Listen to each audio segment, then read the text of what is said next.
ya Irekita dago, ja? Toma.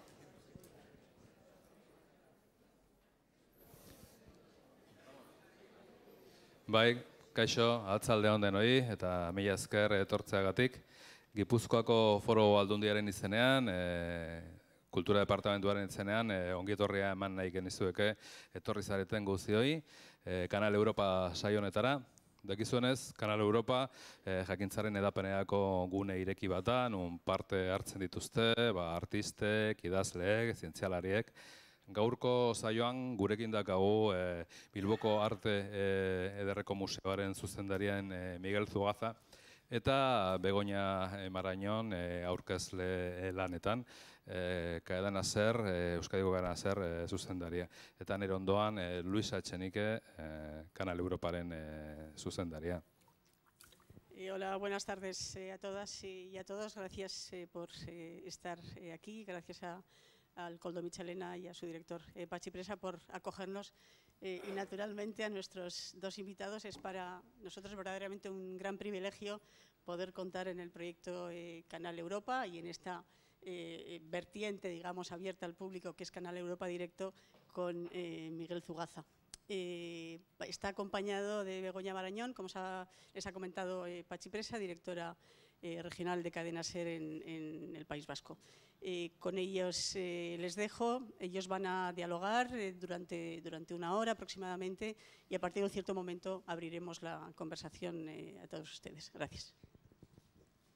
Muchísimas gracias, Patxi, Luisa, muchísimas gracias. Gracias también a todos ustedes por acompañarnos en esta tarde, por asistir a este encuentro, a esta charla. Es un auténtico placer y, sobre todo, gracias a Miguel Zugaza, director del Museo Bellas Artes de Bilbao, por acompañarnos hoy en estos... Bueno, buenas tardes, bienvenido. Muy buenas tardes. Yo les voy a explicar a todos ustedes que con él será muy difícil que hable de usted, aunque haré tránsitos del tú al usted porque le conozco y me va a resultar un poco complicado, así que discúlpenme si me tomo esa licencia. Pero decía que en estos encuentros normalmente decimos aquello de tiene una agenda muy complicada, ha sido muy difícil que esté con nosotros, se lo agradecemos de verdad, pero es así, es exactamente así, porque Miguel, al frente del Museo Bellas Artes de Bilbao, está ahora en plena celebración y organización de los actos de este 110 aniversario y yo sé cómo está su agenda, así que gracias de verdad, Miguel, por acompañarnos. No, gracias a vosotros por la invitación. Muchísimas gracias. Bueno, ustedes conocen a Miguel Zugaza, pero yo quiero contarles algo más de él, de su trayectoria y de su gestión.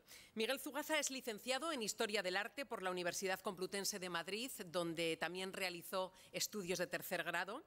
Su actividad profesional comenzó en 1986, entonces con la dirección de la empresa de servicios culturales Siqueder de Bilbao, hasta 1994, año de su incorporación a la Subdirección General del Museo Nacional Centro de Arte Reina Sofía, donde permaneció hasta 1996. Desde el 96 y hasta 2002 fue director del Museo Bellas Artes de Bilbao, hasta que en enero de 2002 fue nombrado director del Museo Nacional del Prado. En marzo de 2017, de nuevo, fue designado para volver a la dirección del Museo Bellas Artes de Bilbao. Debido a esta brillante trayectoria, Miguel ha recibido numerosos reconocimientos que yo, en un minuto por lo menos, quiero hacerles saber y quiero compartir con ustedes. La condecoración al mérito de la República Italiana en grado de Cavaliere Ufficiale. A propuesta del presidente de la República Francesa fue nombrado caballero en la Orden Nacional del Mérito. Fue cónsul de Bilbao a propuesta de la Cámara de Comercio de la ciudad. La Comunidad de Madrid le concedió la Gran Cruz de la Orden del 2 de mayo. Fue nombrado miembro de Jakiunde, Academia Vasca de las Ciencias, las Artes y las Letras. Recibió la condecoración estatal Orden de Amistad, concedida por el presidente de la Federación de Rusia. También recibió la Cruz de Honor de Primera Clase de Ciencias y Artes, entregada por el embajador de la República de Austria. Ha sido condecorado con la Gran Cruz de la Orden Civil de Alfonso X el Sabio y ha recibido la medalla Sorolla que concede la Hispanic Society of America. Miguel, cuánto reconocimiento, pero ¿cuál de todos estos tiene un significado para ti? No, todos. Especial, un significado especial. Realmente todos son demasiado reconocimiento para alguien que realmente ha disfrutado muchísimo del trabajo todos estos años en esas instituciones que has has nombrado, ¿no? Quisiera, antes que nada, agradecer a Luisa Echenique que a través de Canal Europa nos haya convocado hoy aquí. Agradecerle a Begoña, desde luego, que es la razón por la cual estoy hoy con todos vosotros, a Pachi, al Koldo Michelena por recibir este acto. Cuando el fin de semana hablé con mi padre, con Leopoldo, y le dije que venía a San Sebastián y venía el Koldo Michelena, me decía Leopoldo Zugaza, me decía, es la mejor institución cultural del país, ¿no? O sea que enhorabuena por lo que significa esta institución. Y bueno, pues empezamos cuando quieras hablar de... Empezamos. Como pueden imaginar, estaremos charlando aproximadamente 50 minutos y luego les cederemos a ustedes el turno para que puedan también formular todas las preguntas que deseen. Aunque nuestro objetivo es hablar sobre el presente y el futuro de los museos, que fue una forma de ponerle un nombre a este encuentro con Miguel, yo quería arrancar unos primeros minutos hablando de él y hablando de él al frente del Museo del Prado, como no puede ser de otra manera, porque fuiste el director más joven del Museo del Prado, el que más tiempo ha estado en la dirección, durante 15 años, viendo el paso de 3 gobiernos y de 6 ministros de Cultura. Dicen que dejaste un gran legado, un legado inigualable. ¿Qué te queda de ese paso al frente del Museo del Prado? Hombre, 15 años trabajando en el Museo del Prado, pues lo que te queda es una experiencia única, ¿no? Yo creo que a los que decidimos relacionarnos con el arte o en los arrabales del arte, ¿no? En mi caso, formándome como historiador del arte, el tener la oportunidad de trabajar en el Museo del Prado, de contribuir de alguna manera a la ejecutoria o a la evolución de ese museo, pues es un auténtico privilegio. ¿Y qué te queda? Pues te queda, como yo diría, que un contacto con la excelencia que solo te permite una institución como el Prado, ¿no? Yo creo que es un museo único en ese sentido, ¿no? No solo lo que contiene el valor de su colección y la singularidad de su colección de arte, que la puedes disfrutar como cualquier ciudadano, pero trabajando desde dentro, haciéndote responsable de esa colección, pues yo creo que es algo irrepetible. Pero también me queda el contacto con una institución, con un equipo de personas extraordinarias que cumplen de una forma tan excelente como la calidad de su colección con el trabajo, siempre difícil trabajo de conservar el arte en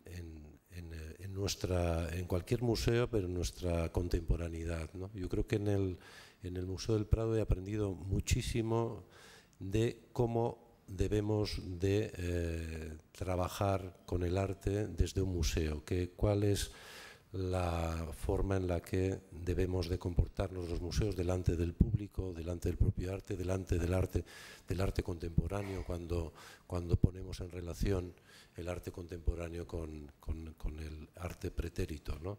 Y bueno, una experiencia extraordinaria, pero también todas las anteriores fueron realmente fantásticas, ¿eh? Me acuerdo cuando trabajé con el actual ministro de Cultura, José Guirao, en el Reina Sofía. Yo era fui subdirector, inmerecidamente subdirector del Reina Sofía, porque realmente era como un becario, ¿no? He puesto un auténtico máster para mí y fue una experiencia fantástica también. Y yo creo que somos unos privilegiados los que podemos trabajar, como digo, alrededor del arte y además en una institución que tiene como misión cuidar del arte en su condición física, pero también en su condición intelectual. Yo creo que realmente es un chollo, poder trabajar en un museo. Ahora que has mencionado al ministro, decía yo que bueno, durante 15 años en la dirección del Prado viste 3 gobiernos, 6 ministros de Cultura, así que deduzco que además de gestionar propiamente el arte, el equipo, las personas que para ti son muy importantes, luego también quiero volver a eso, hay que gestionar la política, sí, y los políticos, y parece que se te da bien. Yo creo que cuando estás al frente o en una posición directiva, ¿no? de una institución pública, pues por supuesto que tienes tienes una responsabilidad política sobre esa institución que te han, digamos, que te han dejado a tu cuidado, ¿no? Y por lo tanto tienes que procurar que lo que le pase de bueno al museo tenga que ver también con lo que le pase de bueno, pues, al país y a las instituciones que gobiernan el país, ¿no?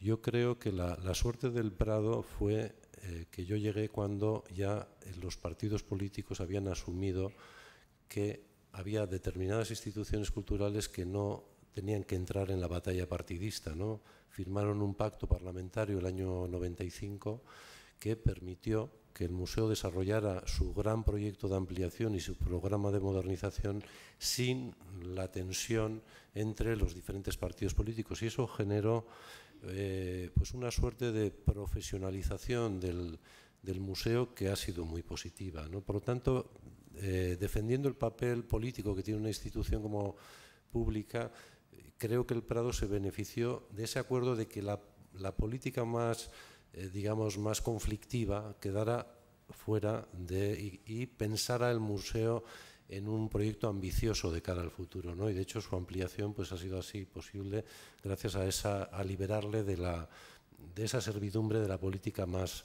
cortoplacista, ¿no?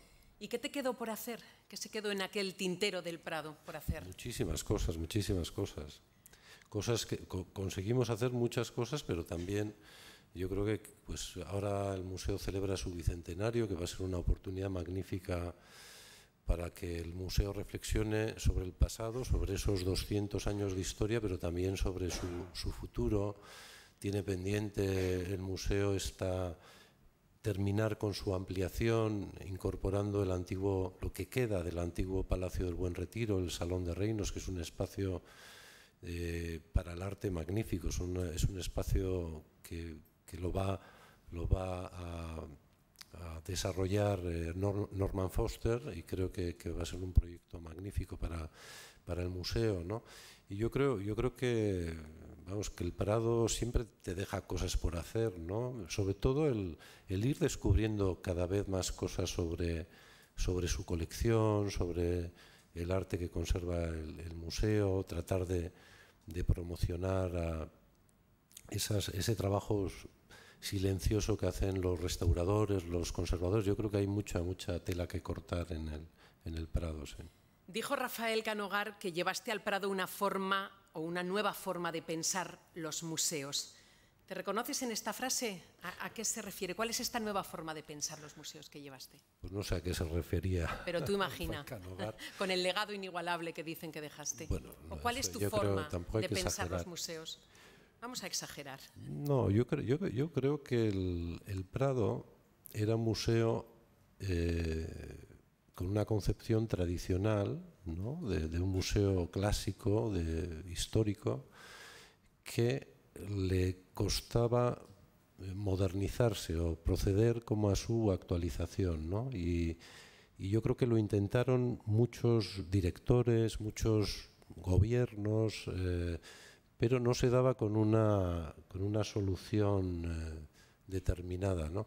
Y yo creo que ya en la desesperación más absoluta, pues me llamaron a mí, que era el becario que estuvo en el Reina Sofía, y al director del fantástico, importante Museo de Bellas Artes de Bilbao, donde habíamos hecho un proceso como muy miniatura, pero un proceso como de modernización de una institución también tradicional, menos veterana y menos importante que el Prado, pero también que era un poco, la ecuación era cómo hacer,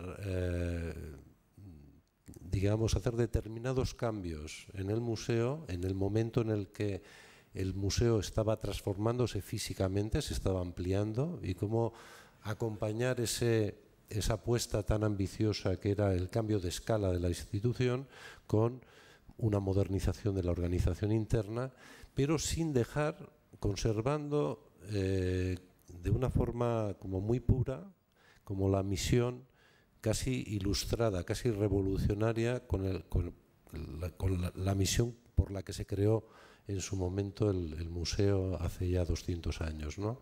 Esa misión de conservar y de poner la colección al servicio de la sociedad, ¿no?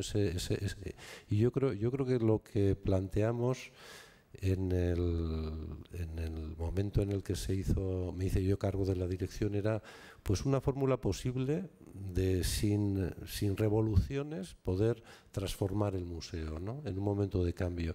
Pero no me siento yo responsable, el museo ya lo estaba haciendo, lo que pasa que no era consciente el Prado de que se estaba operando una transformación. Y sí necesitaban a alguien que viniera de fuera con conocimiento de estas cosas para detectar que, pues por ejemplo, una cosa tan sencilla, que tenía el mejor cuerpo de conservadores de la mayor parte de los museos europeos, ¿no? El Prado, que era una fuente constante de crisis, de polémicas y demás.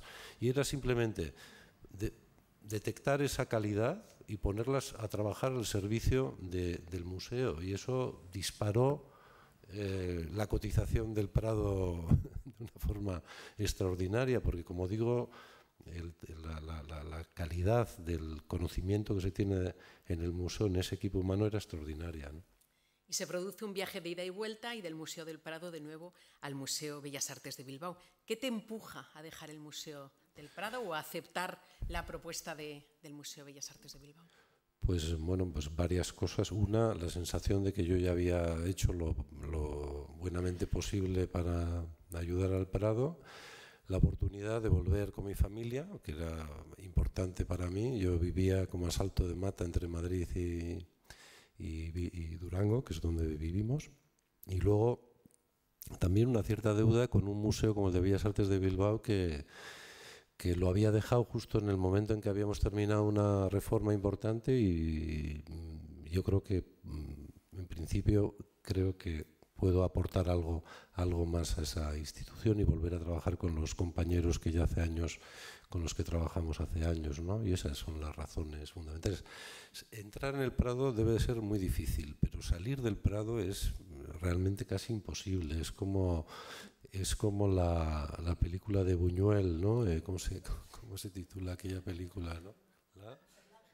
El ángel exterminador, ¿no? Que realmente no llega un momento en el que no sabes cómo se sale de esa situación, ¿no? Y bueno, pues era una buena oportunidad para decir adiós a una experiencia fantástica, como digo, ¿no? Vamos a ir entrando ya en el análisis y en la reflexión de la función de los museos. En alguna de las charlas o presentaciones en las que he tenido ocasión de escucharte en los últimos meses, he comprobado que arrancabas dedicando tiempo y haciendo una exposición a qué son los museos y qué es el arte. Y me llamaba la atención y me parecía, y te quería preguntar si te está pareciendo necesario en estos momentos volver a explicar qué son los museos, qué es el arte, cuál es su función. Yo creo que diariamente es casi una responsabilidad que los museos nos cuestionemos qué somos, ¿no? Y sobre todo cuál es nuestra contribución o lo que podemos hacer en relación a lo que cuidamos, que es el arte, ¿no? Que también se va transformando, ¿no? A lo largo del tiempo, ¿no? Yo creo que si no nos hacemos diariamente esa pregunta, si no nos pellizcamos diariamente para decir, oye, ¿realmente estamos cumpliendo con alguna misión? Porque muchas veces vemos instituciones que se parecen a museos que ya no son museos, ¿no? También nos podemos plantear si el programa original, revolucionario del museo, creado durante la Revolución Francesa, con esa aportación maravillosa y prerromántica del mundo ilustrado, si esa institución sigue teniendo vigencia, si puede servir todavía a la sociedad para la cual se creó, se inventó una institución contemporánea como es el museo, ¿no? Yo creo que es muy importante que nos cuestionemos. No es la primera vez que se cuestiona cuál es el papel del museo, cuando a finales del siglo XIX, cuando existe una presión muy fuerte hacia el museo histórico por parte del mundo del arte contemporáneo, hubo una solución, un pacto en el sistema del arte, que fue la creación de museos especializados dedicados al arte contemporáneo, ¿no?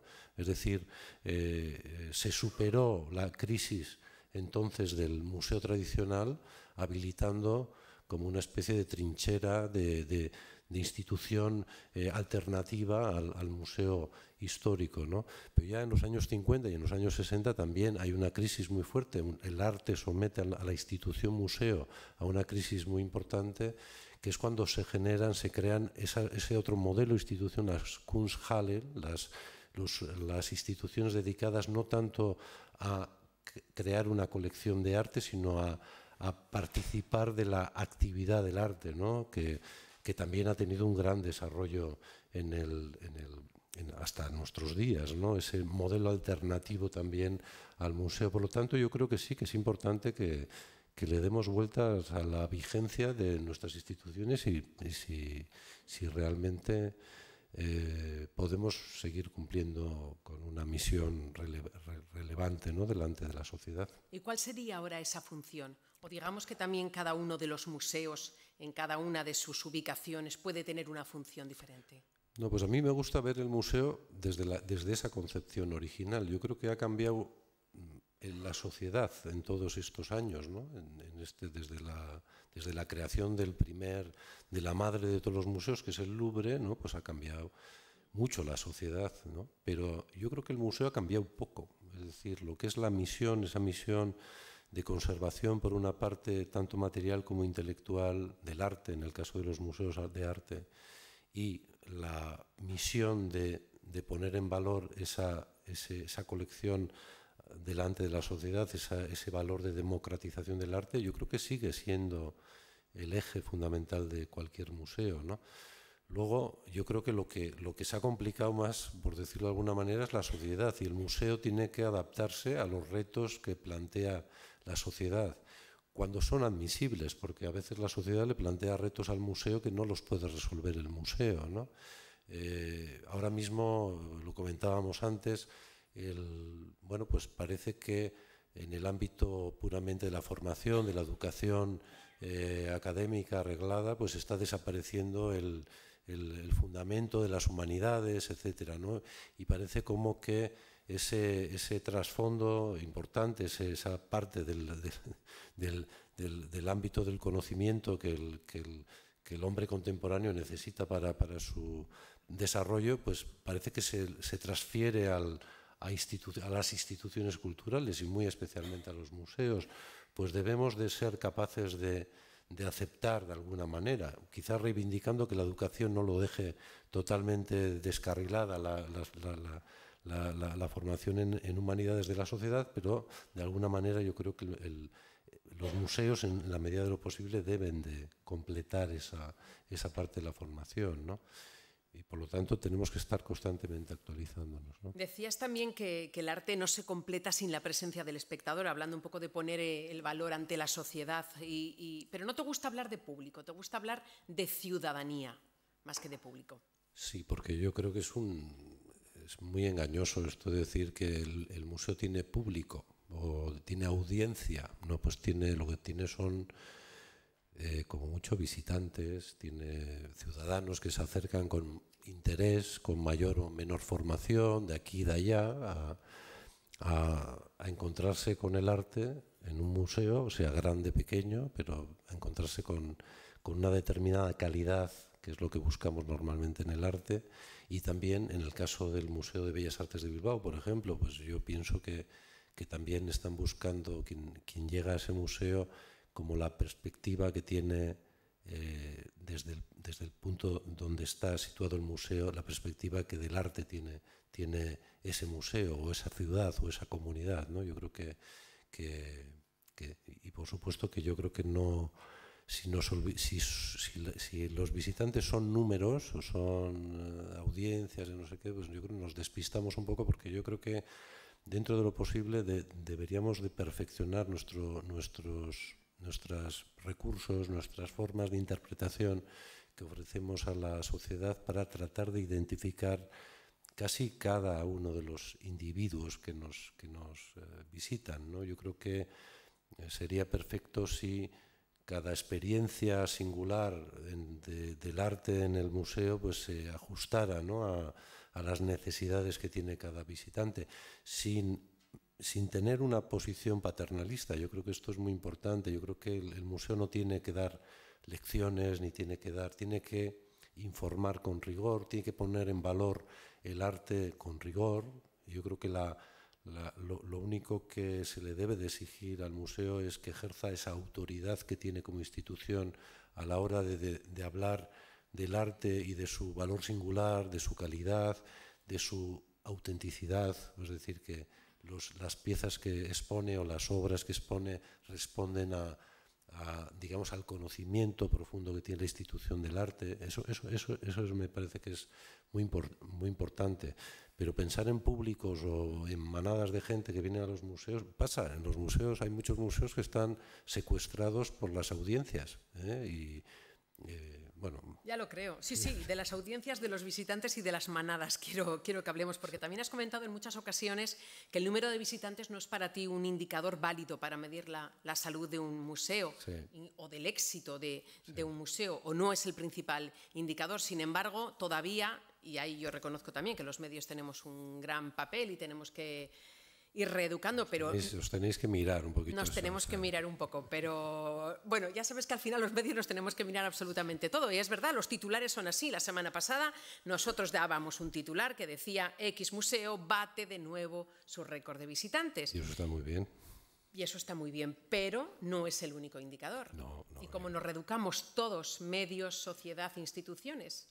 Primero, no sé por qué un museo tiene que tener éxito. Esto es una cuestión que deberíamos de plantearnos seriamente, porque a un hospital o a un colegio o a una universidad no se le pide éxito, se le pide pues que la calidad de la educación o la calidad del ejercicio de la salud pública y tal sea excelente, que no tengamos listas de espera, que se cuida a la gente. Esto es lo que yo creo que se debe de esperar de una institución pública como es un museo, ¿no?, que ejerza muy bien esa labor de cuidar del arte y de cuidar de la relación del arte con la sociedad, esa cosa tan sencilla.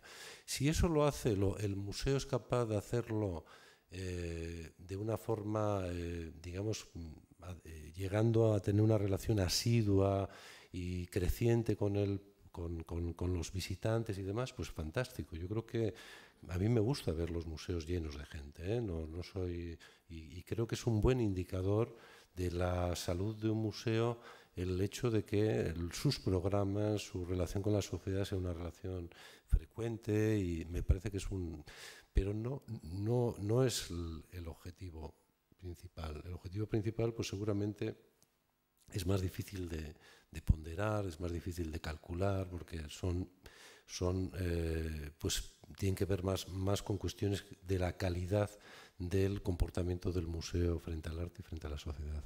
Sí, incluso cuando dejabas el Prado hubo también quien dijo que habías, dentro de ese gran legado, habías llevado grandes exposiciones, alguna de la cual había sido la más destacada en visitantes, con más de 600.000 visitantes, o sea que también se mostraba como parte del éxito. Sí, porque yo creo que se refería a la exposición del Bosco, ¿no?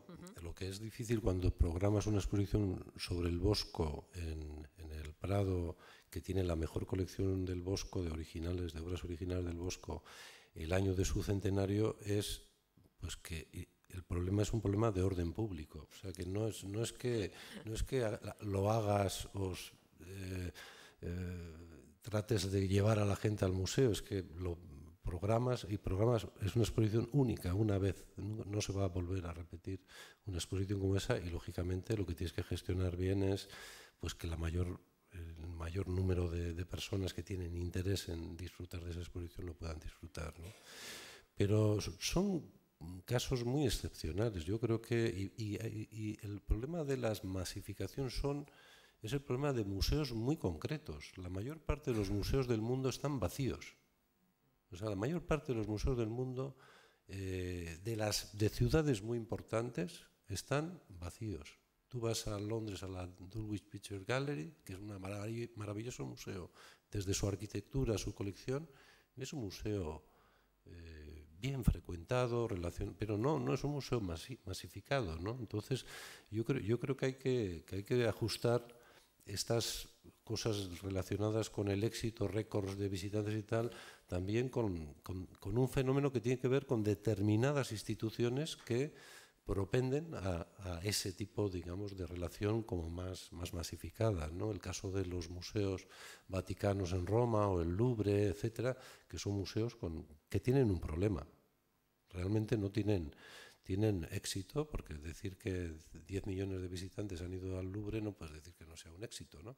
Pero yo creo que es un éxito muy cerca del fracaso, ¿no? Cuando ves que el comportamiento de los visitantes en el museo se convierte en un comportamiento casi como la visita a Guadalupe, ¿no? En México, ¿no? Que para visitar a la Virgen pusieron un sistema de esto, como en los aeropuertos, ¿no? De cintas para poder estar sí, dos minutos delante de la túnica, ¿no?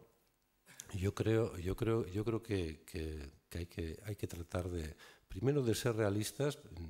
Por ejemplo, yo cuando dais estas cifras del Guggenheim, ¿no? Me parece fantástico pero es tan relevante culturalmente el Guggenheim como el Fotomuseum de Zarauz. A mí me parece que tiene la misma relevancia. Igual no tiene la misma influencia social, mediática, económica y tal, pero desde un punto de vista cultural, desde un punto de vista de la aportación que hace un museo a un contexto cultural y demás, me parece tan relevante un museo modesto en su tamaño y en su dimensión, como es el único museo especializado en fotografía, que además, bueno, es una iniciativa, como sabéis, de Ramón Serras y de mi padre, de Leopoldo Zugaza, por lo tanto hago muy a gusto esta observación.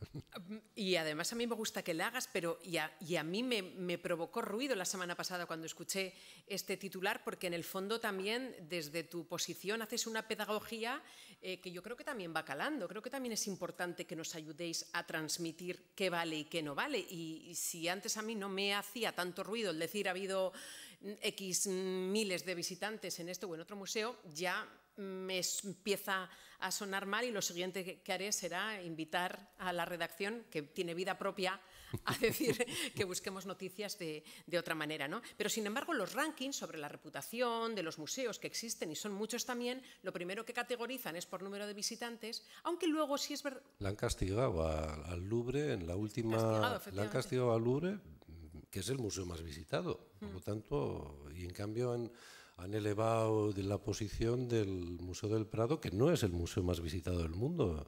El Louvre tiene 10 millones, el Prado tiene en torno a 3 millones de visitantes. Fíjate la diferencia, ¿no?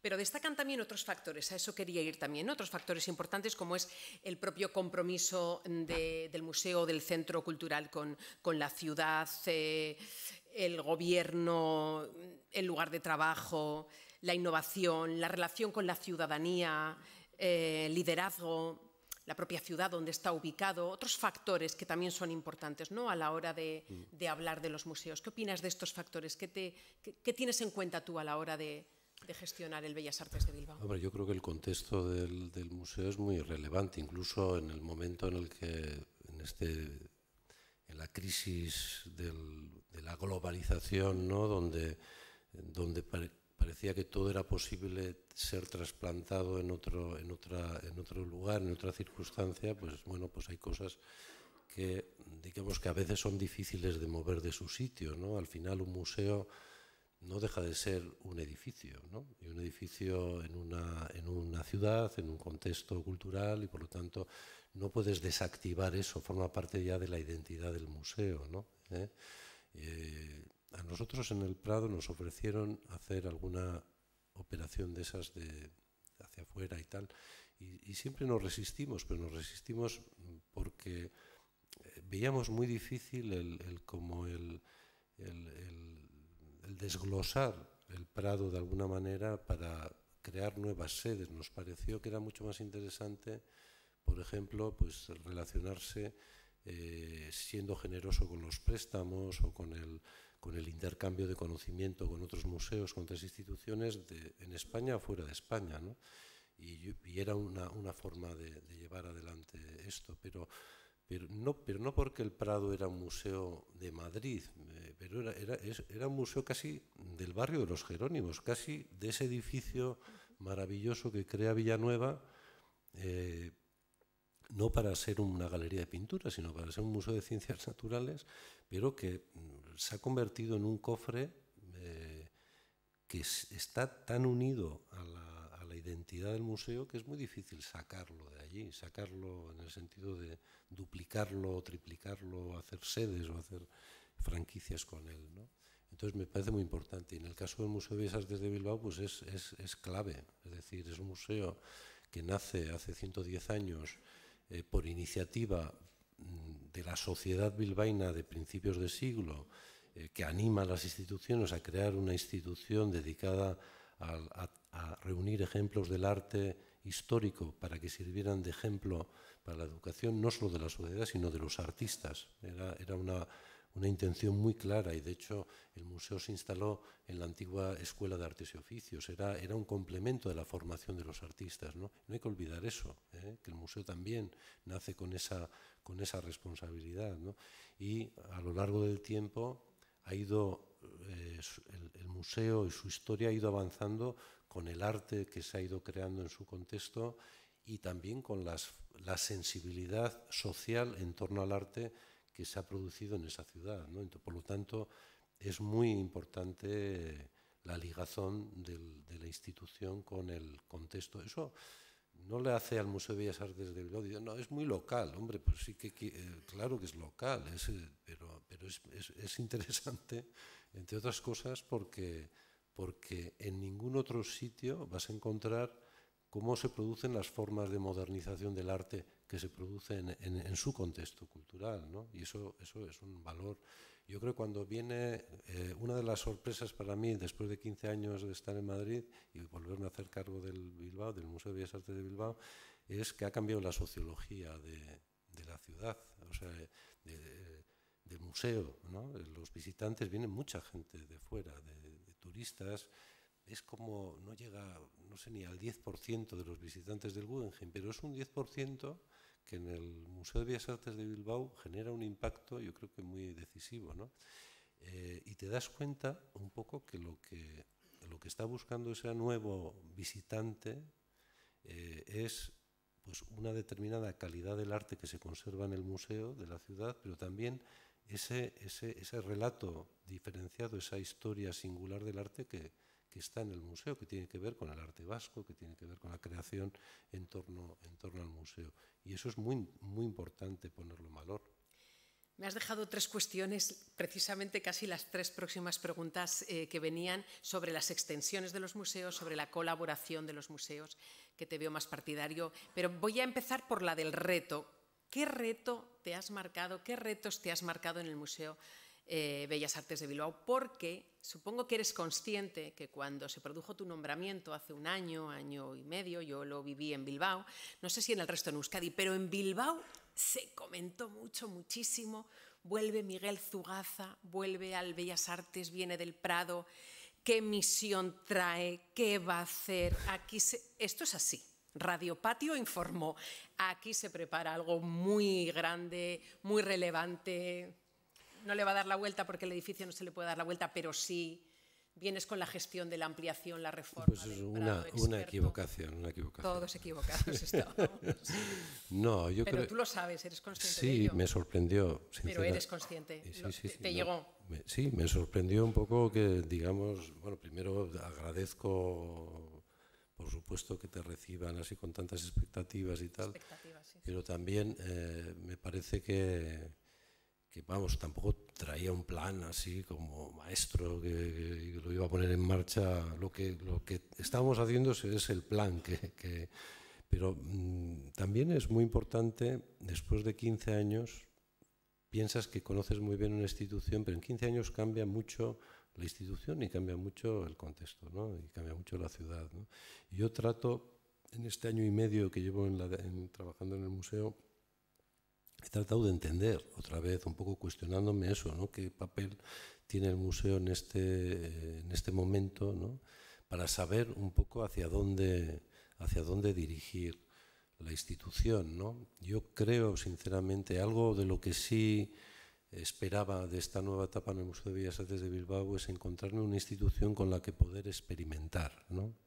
Es decir, no tienes la dimensión y el peso del Prado, donde es muy difícil experimentar, ¿no? Y en cambio el museo, por su tamaño, por el lugar donde está, en el mismo lugar que otro experimento relacionado con el museo, como es el Guggenheim, en el País Vasco, donde hay muchas experiencias diversas sobre el arte, el cuidado del arte y la relación del arte con la sociedad. A mí me parece que el Museo de Bellas Artes de Bilbao debería ser un buen laboratorio de experiencia, en todos los sentidos, para un museo de corte tradicional, pero que trata de digamos, de superar las limitaciones conceptuales que tiene un museo tradicional, ¿no? Y trabajar con libertad con los públicos, con los visitantes, trabajar en esa relación del arte con la sociedad de una forma proponiendo cosas novedosas, trabajar también la responsabilidad que tiene un museo en relación a su contexto, que me parece muy relevante también, y ver un poco lo que el museo necesita también desde el punto de vista de posicionarse en ese espacio urbano. Es que es bastante, los que conocéis el Museo de Bellas Artes, o los que conocíais el Museo de Bellas Artes de Bilbao de hace 15 años, y veis hoy dónde está enclavado desde el punto de vista urbanístico, es impresionante. Es decir, ha surgido toda una ciudad delante del museo, delante de la fachada, toda esa plaza de Euskadi, la Torre de Peli, todo esto es una nueva ciudad que se ha creado en 15 años, ¿no? Y por lo tanto yo creo que el museo incluso se ha quedado de espaldas a la ciudad. Se ha quedado muy de espaldas a la ciudad, y yo creo que tiene que reinstalarse desde el punto de vista urbano. Creo que hay que pensar el museo desde el propio museo y desde las necesidades o capacidades que tiene el museo, pero también desde la ciudad, desde lo que el museo está requiriendo, o lo que la ciudad está requiriendo a un museo como el de Bellas Artes de Bilbao, ¿no? Bueno, es un momento, yo creo, que de reflexión interesante, que dará lugar como a algunas propuestas. Yo creo que antes de final de año algunas propuestas interesantes. No creo que lleguemos a cumplir con las expectativas, las grandes expectativas abiertas, pero yo creo que plantearemos algo razonable, sensato, para que siga creciendo ese museo positivamente, ¿no? Pues iba a volver a las extensiones y las colaboraciones, pero me acabas de dejar esto y tengo que volver. ¿Alguna propuesta interesante antes de que acabe este año 2018? Espero que sí. Estamos terminando lo que es la reflexión estratégica y bueno, tú eres patrona de la institución, pues tendréis que opinar sobre los planes que os vamos a proponer y decirnos si vamos bien encaminados o no, ¿no? Quedaremos a la espera. Extensiones de los museos, algunas célebres, otras muy recientes. Es una vía para los museos de crecer.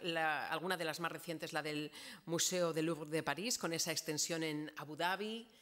¿Qué reflexión tienes? Antes has comentado algo al respecto, por eso quería volver de nuevo. Yo adoro el Louvre, y me parece eso, ¿no? Como que es como el museo que ha inspirado el resto de los museos, ¿no? Pero creo que está como descacharrado, ¿no? Es decir, de repente el fenómeno del Guggenheim Bilbao, que es un fenómeno muy local, otra experiencia de éxito, pero muy, muy, muy particular. Es una institución privada de arte contemporáneo que actúa fuera y ya sabe más o menos, está habituada a funcionar en diferentes... O sea, es un fenómeno muy particular, y de hecho es curioso que el Guggenheim no haya podido repetir el modelo de éxito en otras ciudades, ¿no? Y yo creo que ese modelo, que fue muy criticado por los museos tradicionales, de repente se ha convertido como en la forma de expansión del Louvre, ¿no? Y ha abierto sedes cerca de París, ahora en Abu Dhabi, es decir, no solo el Louvre. Yo creo que los museos franceses están en un proceso como de expansión, como muy... O sea, que cualquier oportunidad es buena, y no creo que todas las oportunidades sean buenas, ¿no?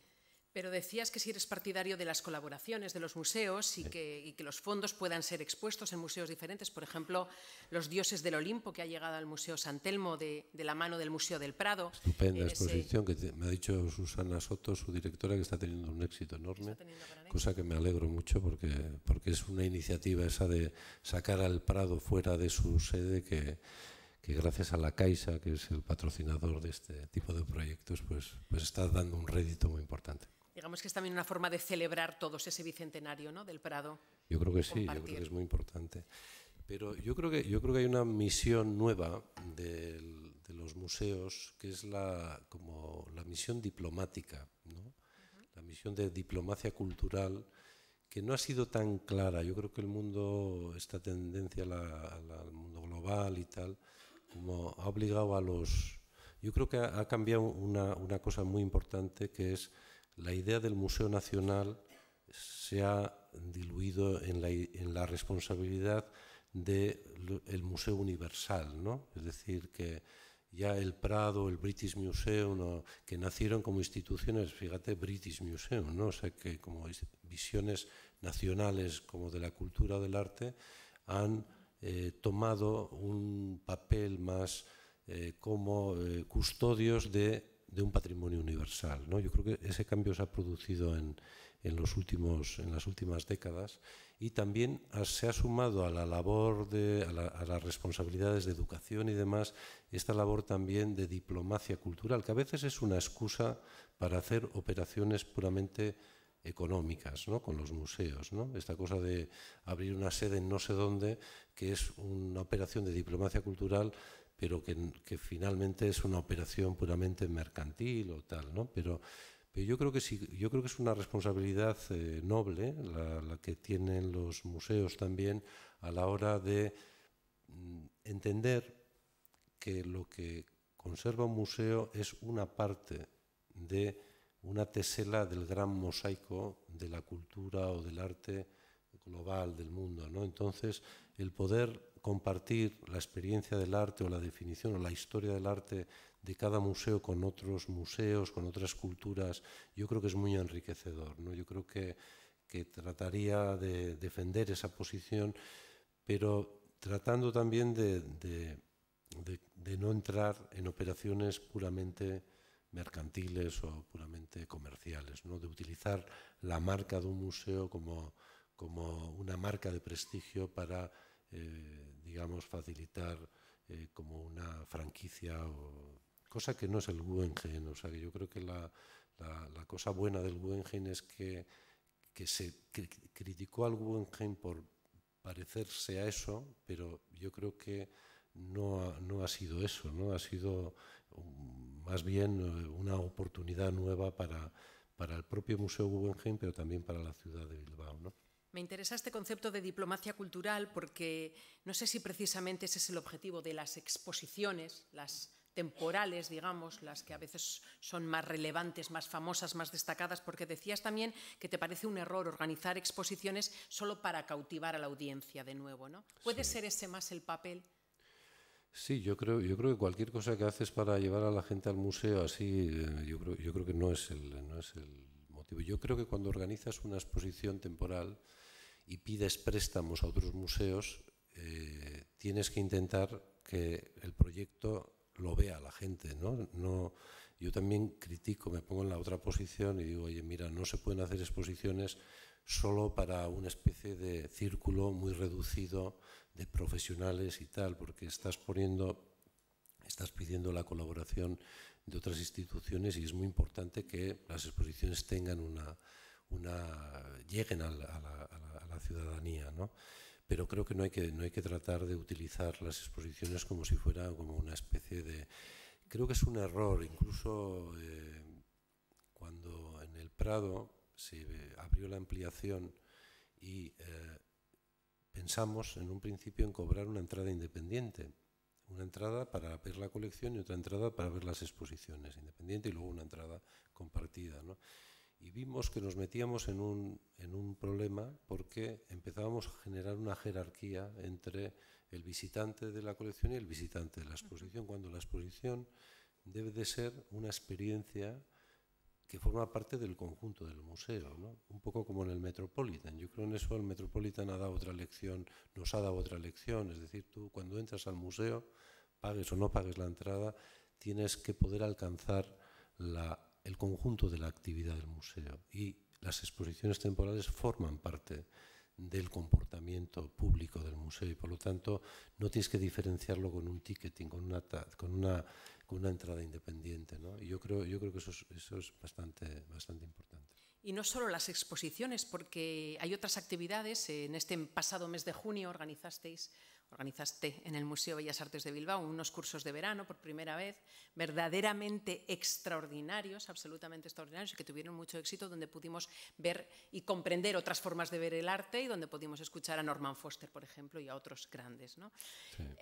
A mí me pareció extraordinario también y quizá está en ese nuevo papel, en esa función, en esa innovación también de acercarse al museo también para otras actividades, de repensar los museos.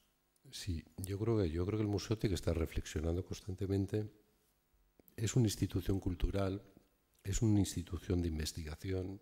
No se puede ver solo el museo como en su dimensión pública. Es muy importante que el museo tenga una salud intelectual también, ¿no? Y bueno, pues organizar cursos o seminarios forma parte, digamos, de ir fortaleciendo esa autoridad del museo desde el punto de vista intelectual y cultural, ¿no? Y yo creo que hay que defender esa dimensión.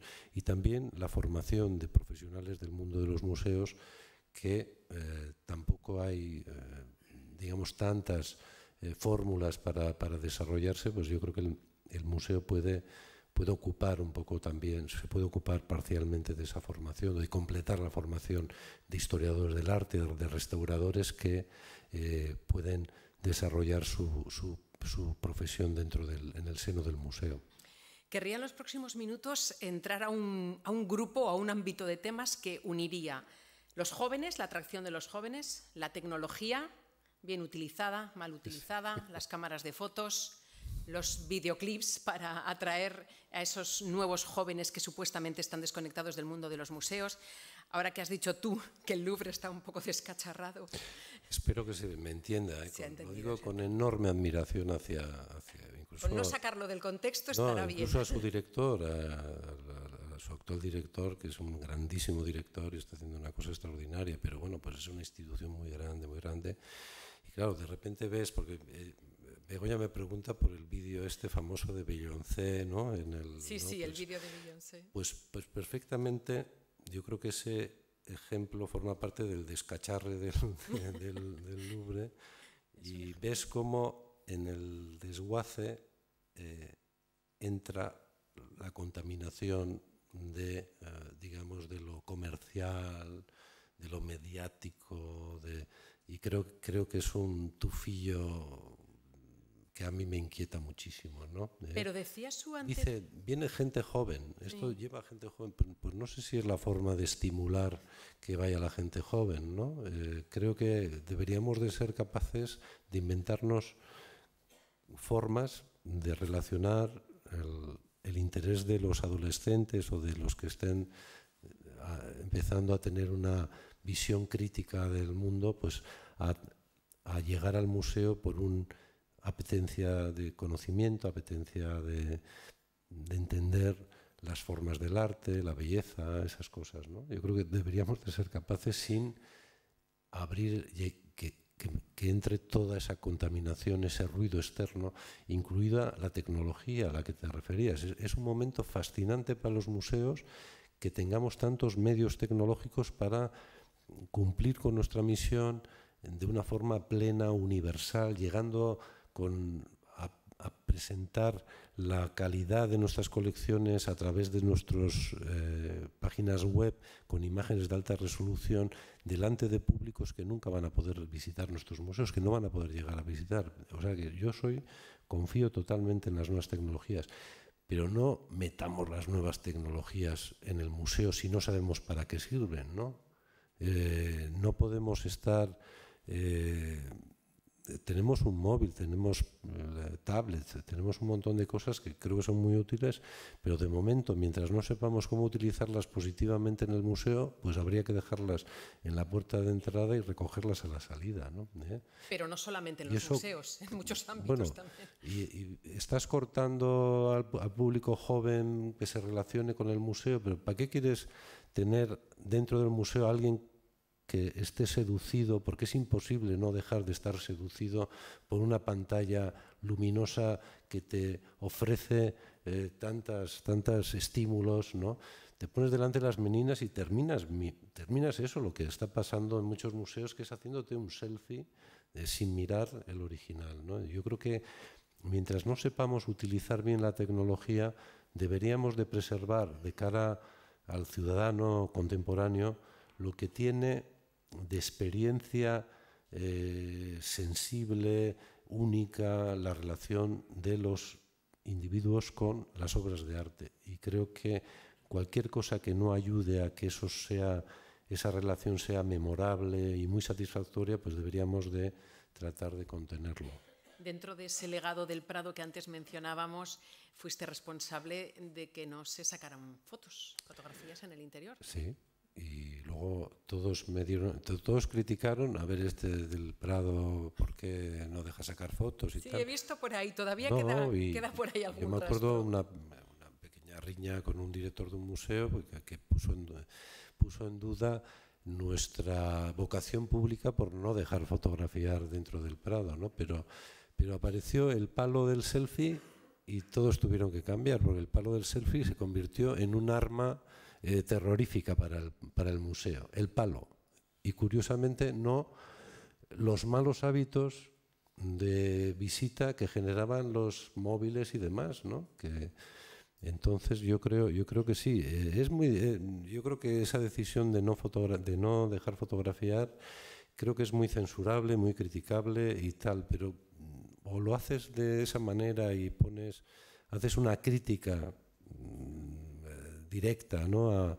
a ese uso no positivo de las nuevas tecnologías, o si no, pues terminas delante de las meninas con no miradas delante de las meninas, sino con cámaras fotográficas o smartphones pegándole, y el incontrolable flash, ¿no? Que no lesiona para nada la integridad física de las obras, pero es un incordio para los que están mirando los cuadros tener que estar sometidos a esta especie de juego de luces, ¿no? Como quiero dejar mucho tiempo para los asistentes, hemos hablado de una parte de la tecnología, la mala, la nociva, pero también hay una buena aliada, ejemplos como el Second Canvas, que permite... Eso es una maravilla. En el Museo San Telmo también, en el Prado, que es una auténtica maravilla, ¿no? Y que permite acercarse a la obra de otra manera. O sea, que la tecnología todo tiene partes buenas. Pero antes de darles paso a todos ustedes, quería hablar con motivo de una noticia que recientemente hemos conocido, del nombramiento de Soledad Puertolas como presidenta del Patronato de la Biblioteca Nacional. Contábamos la pasada semana que el Ministerio de Cultura realiza ya primeros movimientos para fomentar, y ya está tardando igual, no sé, la presencia de mujeres en los patronatos de instituciones como esta, el Teatro Real, el Prado, el Reina Sofía. En fin, un camino obligado también, ¿no?, para estas instituciones, Miguel. Sí, yo creo que sí, que dentro de los órganos de gobierno, de las instituciones, los puestos de dirección y demás, pues yo creo que las mujeres deben de encontrar con la misma facilidad y con la misma justicia pues las posiciones de liderazgo, sin ninguna clase de dudas, ¿no? Pero también yo creo que dentro de los museos tenemos que tratar de esforzarnos un poco más, ¿no?, de lo normal, en recuperar también las historias también alternativas a la historia masculina del arte, ¿no? Y yo creo que cada vez en el arte actual eso es evidente, ¿no? El papel de la mujer es más, no solo relevante, sino numeroso, cuantitativamente absolutamente relevante, sino también mirando al pasado, pues que los museos seamos capaces de poner en valor también las aportaciones que han hecho las mujeres a historia del arte. Es importante, sin duda. Y un último minuto para la promoción del 110 aniversario del Museo Bellas Artes de Bilbao, que Pues tiene... a partir del 5 de octubre, pues todos a Bilbao, porque, mira, hemos reformado un poquito el edificio antiguo, que es un edificio que lo construyeron arquitectos municipales, Urrutia principalmente. Se construyó y se inauguró el año 45. Fue una de las primeras decisiones de las corporaciones después de la guerra de reinstalar los dos museos existentes en la ciudad en el edificio que quedaba en el parque, hoy Parque de Doña Casilda Iturrizar, ¿no? Y es ese edificio de corte, llamamos de corte neoclásico, y le hemos hecho una pequeña reforma museográfica. Hemos puesto un suelo de madera, de roble, hemos suavizado un poco las carpinterías que eran un poco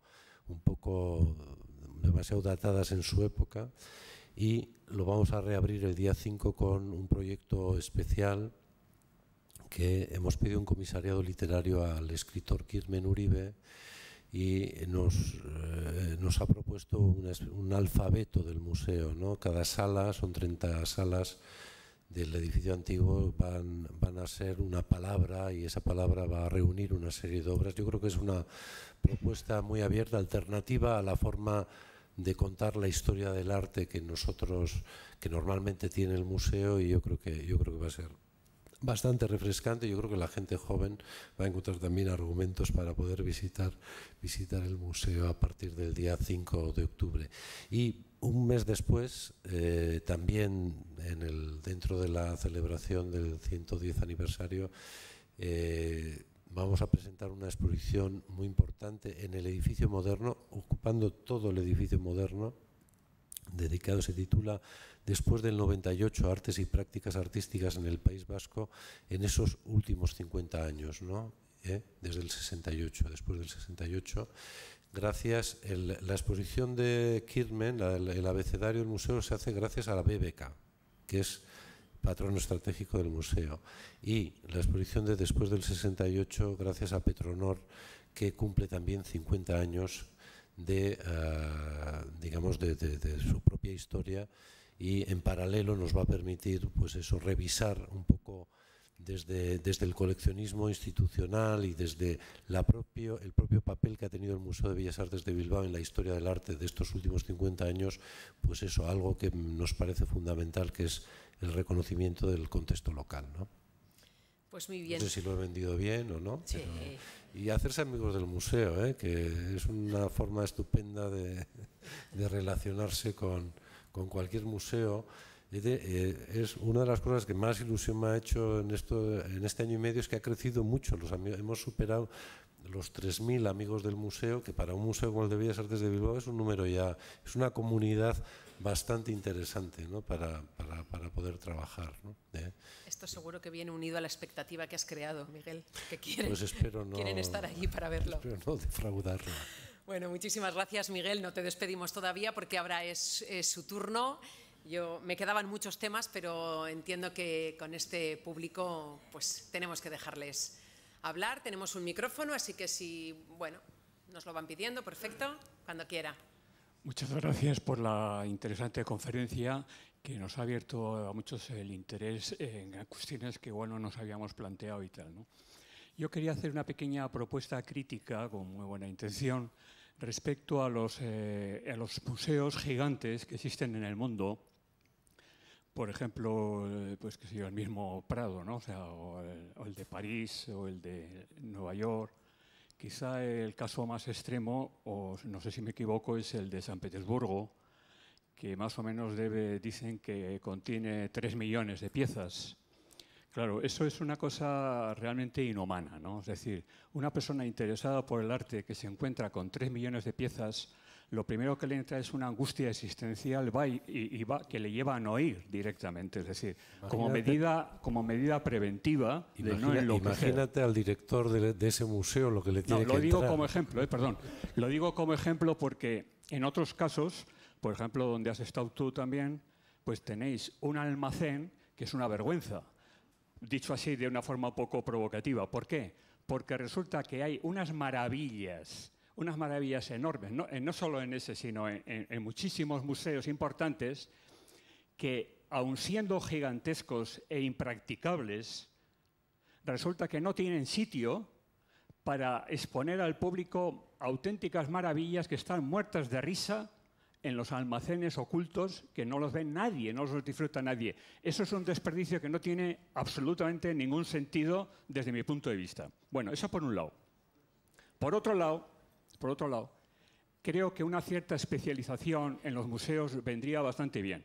Por ejemplo, la especialización, Sofía, ya lo moderno y tal, y el Prado está muy bien, pero es insuficiente. Cuando uno va al Museo del Prado, resulta que se encuentra con un edificio precioso, que ha quedado precioso efectivamente, y además está muy bien, tal, y que tiene unas maravillas, pero es un laberinto aquello. Es decir, es inmanejable. Es inmanejable porque va demasiada gente, y es normal porque todo está allí, pues entonces la gente va a donde está todo, ¿no? Eso es lógico. Pero es que no todo el mundo tenemos interés por todo. Hay unos intereses muy específicos. Yo, por ejemplo, no me quiero alargar. Sí, pero, eso le iba a pedir si por formula eso, no me quiero alargar, pero si formula su pregunta finalmente, porque hay mucha gente que quiere. No, Perfecto, gracias. Perdón, no me quiero alargar, pero para simplificar, pondría como un ejemplo práctico que se entienda la Galería Nacional de Londres como un museo de un tamaño racional, de excelente categoría a nivel mundial, especificado en pintura, en determinada pintura, y que cuando uno, y yo lo he estado allí varias veces, cuando uno está allí realmente se encuentra a gusto, sin masificación, y realmente está donde quiere estar. Punto. Muchas gracias.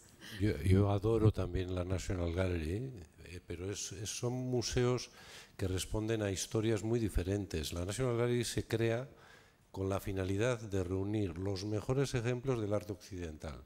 Y la colección de la National Gallery casi en un 90% está expuesta. Es una colección muy pequeña en número de obras, ¿no? En cambio, claro, el Museo del Prado, cuando se crea, lo decide Fernando VII y es trasladar las colecciones ingentes de obras de los diferentes sitios reales, ¿no? Por lo tanto, el museo, desde su origen, tiene que hacerse cargo de una historia coleccionista muy larga, secular. No, bueno, no, hombre, no creo que haya que ser tan...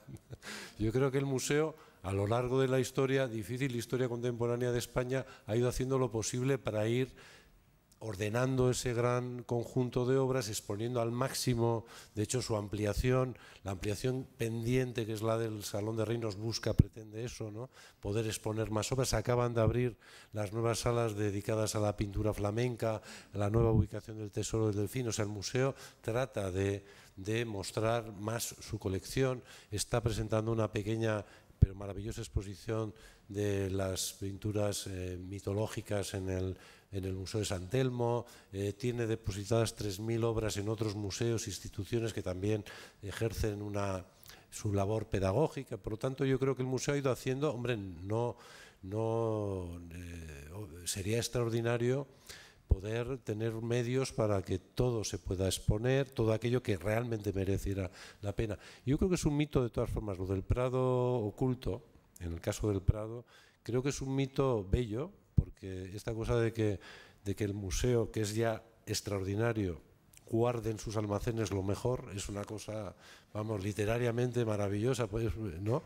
Que no es cierto, ¿no? La mayor parte de las obras que nos pone el museo son por razones de conservación o porque ya hay ejemplos de los mismos artistas, de los mismos géneros, de las mismas escuelas maravillosamente representados en sus salas, ¿no?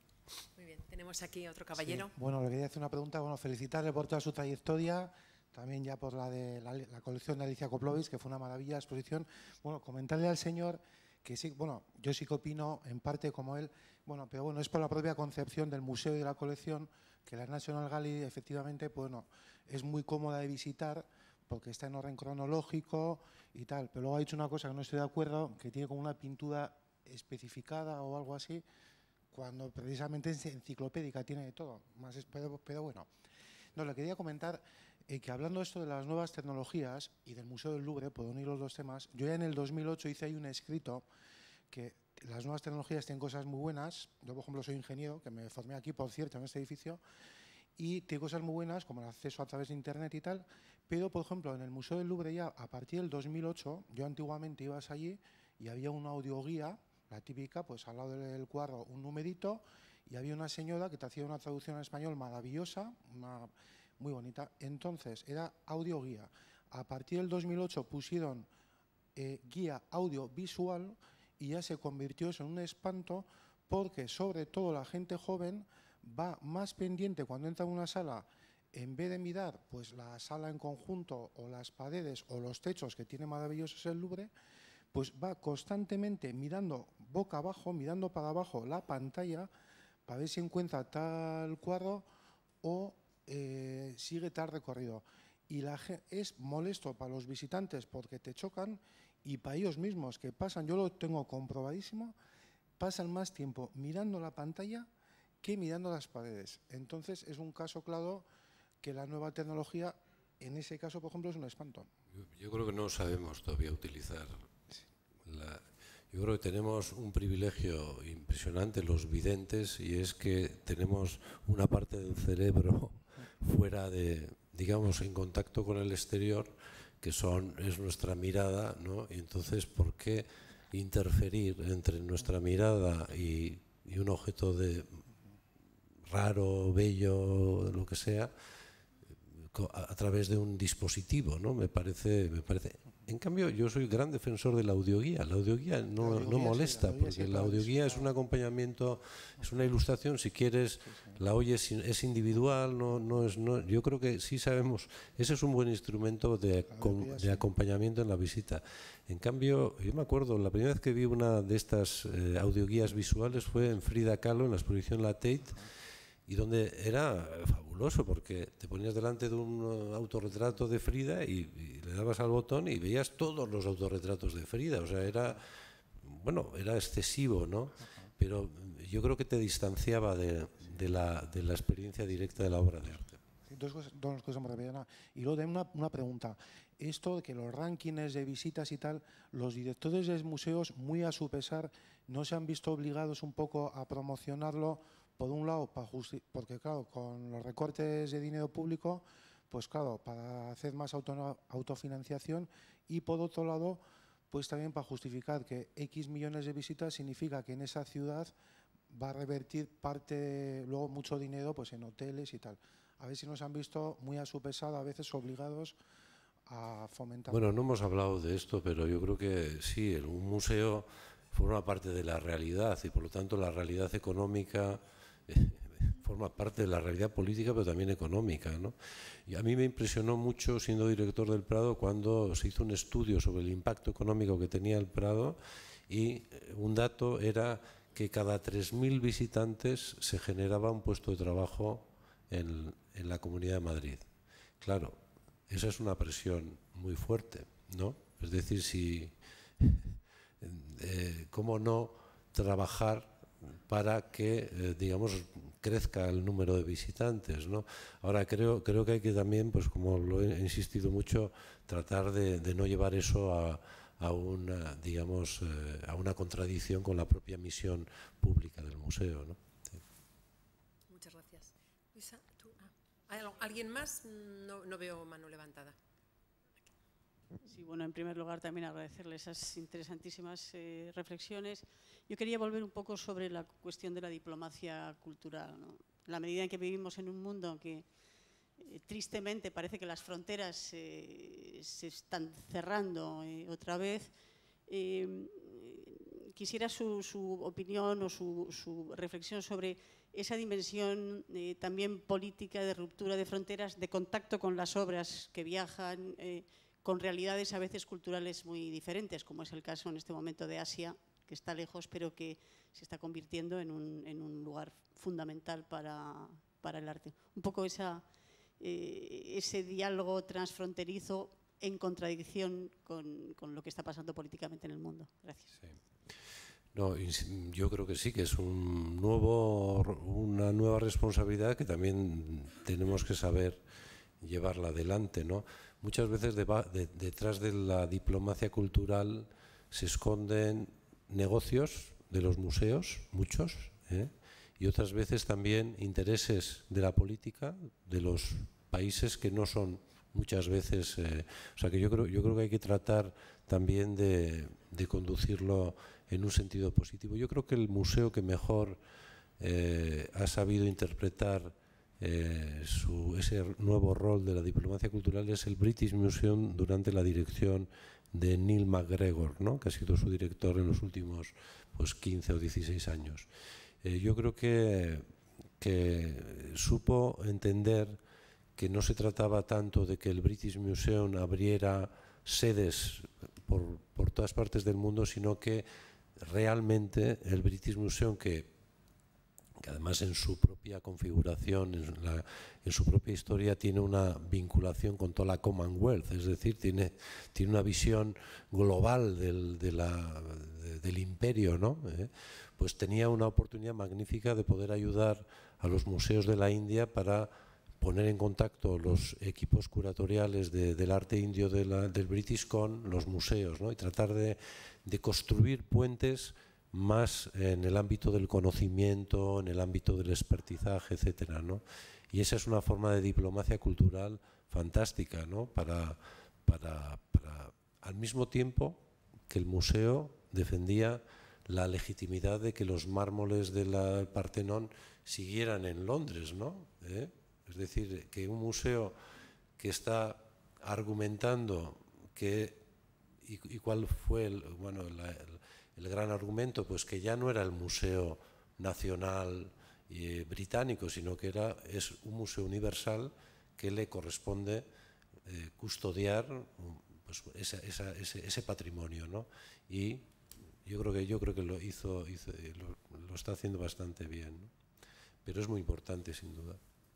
Y Asia, pues es que yo recuerdo, hicimos una doble exposición en Pekín y en Shanghái, y realmente era el público de Pekín no conocía la pintura al óleo.